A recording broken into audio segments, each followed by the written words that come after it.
She walked into the hallway that first morning with a shy smile, clutching her backpack strap a little too tightly. You could tell she didn't know anyone. Her eyes scanned the crowd, looking for even one friendly face. But instead of kindness, what she got was whispers, smirks, and cold shoulders. Her name was Emily Carter, and it was her first day at Jefferson High. Her family had just moved from another state after her dad, a Marine, got stationed nearby.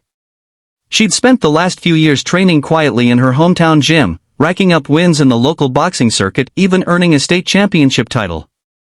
But to the kids at Jefferson High, she was just the new girl.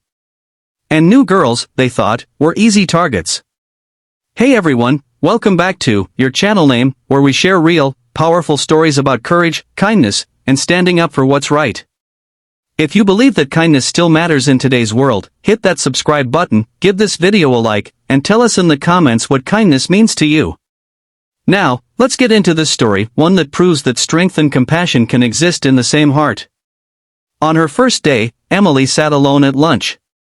The chatter around her felt like a foreign language. She tried to smile at a few classmates, but no one seemed interested. Then came Brittany, the self-proclaimed queen of the school, tall, confident, with a pack of friends who followed her every move. Brittany walked over, placed her tray down with a loud clatter, and said, "New girl, huh? What are you staring at?" Emily blinked, confused. "Nothing. I was just trying to figure out where to sit." Brittany smirked. "Here's a tip, maybe next time, try the loser table." Her friends laughed as Emily quietly gathered her things and moved. That night, Emily didn't cry. She went for a jog, like she always did before her boxing workouts. As her feet pounded the pavement, she remembered her coach's words, "You don't need to prove you're strong. Real strength shows when you stay kind in a cruel world." The next day was worse. The rumors started spreading that Emily was weird, that she thought she was better than everyone. None of it was true, but it didn't matter. Once Brittany started a rumor, it grew fast. By the end of the week, someone had written "loner" on Emily's locker in black marker. She tried to wipe it off, but the ink wouldn't budge. That's when a boy named Jake walked by. He was a quiet kid, always sitting in the back of class. He handed her a wet paper towel and said softly, "Don't let them get to you.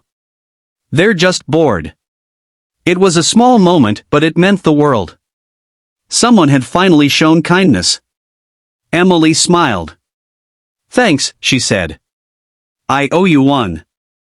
Things seemed to calm down for a few days. But trouble was brewing. During gym class, the teacher announced they'd be sparring in self-defense drills. The girls groaned, but Brittany saw an opportunity. She leaned over to her friends and whispered, "I'm gonna make the new girl cry." When it was time to pair up, Brittany made sure to accidentally get matched with Emily. The teacher handed them gloves and told them to go easy. Brittany smirked. "Oh, don't worry, I'll be real gentle." At first, they just circled each other. Emily stayed calm, her stance loose and patient, not aggressive, just focused. But Brittany lunged forward suddenly and threw a real punch, connecting squarely with Emily's cheek. The gym gasped.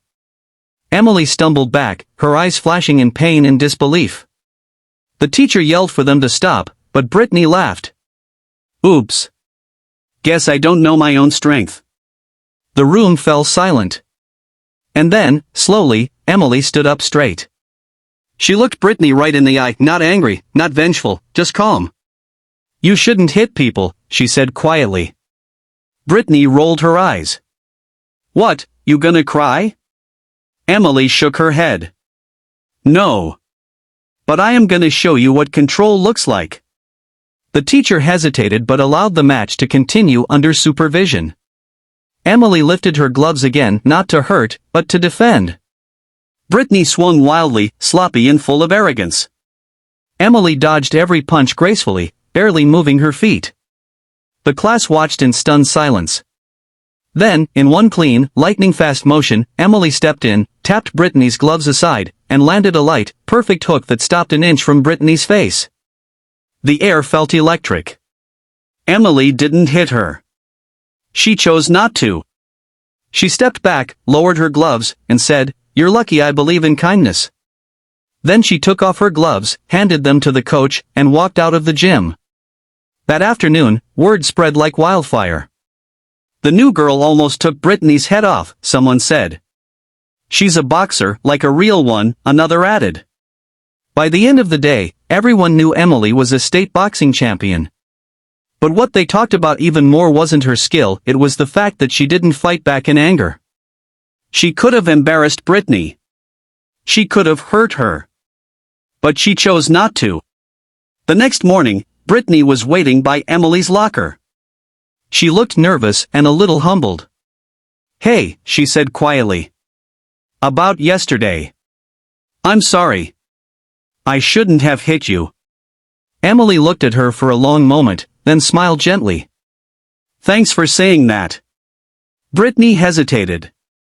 "How did you do that? You didn't even flinch." Emily shrugged. "Boxing teaches you a lot about control. It's not just about hitting, it's about knowing when not to." For the first time, Brittany seemed speechless. She nodded and walked away, leaving Emily in peace. Over the next few weeks, something changed at Jefferson High. Emily started making friends, including Jake, the boy who helped her clean her locker. People who once ignored her now said hi in the halls. Even Brittany, though still a little prideful, started treating others with a bit more respect. Emily joined the school's after-class fitness club and offered to teach basic self-defense to anyone who wanted to learn. The class grew every week. She didn't charge a thing, she just wanted to help people feel strong and confident. One day, a younger girl came up to her after class, teary-eyed, and said, "I was scared to come to school because people were mean to me, but after watching you, I'm not scared anymore." Emily smiled and hugged her. "You don't need to fight everyone to be strong. Just be kind even when it's hard." Months passed, and Emily became one of the most respected students in the school. Not because she could throw a punch, but because she didn't need to. She showed everyone that kindness isn't weakness, it's strength under control. It's the power to rise above hate without sinking to its level. Years later, when Emily graduated, her classmates signed her yearbook with words like "Thanks for teaching me what real strength looks like and you made this school a kinder place." She smiled as she closed the book, remembering that first lonely lunch table. She had come a long way not just in miles, but in courage, patience, and heart. And as she walked out of those school doors for the last time, she knew one thing for sure: kindness might not always be loud or flashy, but it always wins in the end. Conclusion. In a world where it's easy to react with anger, Emily's story reminds us that real power lies in compassion. Sometimes, the strongest thing you can do is to choose peace. So the next time someone tests your patience, remember, your kindness might just be the punch they never see coming. If you felt inspired by this story, make sure to like, share, and subscribe to your channel name for more stories that remind us all, no matter how tough life gets, kindness always hits hardest.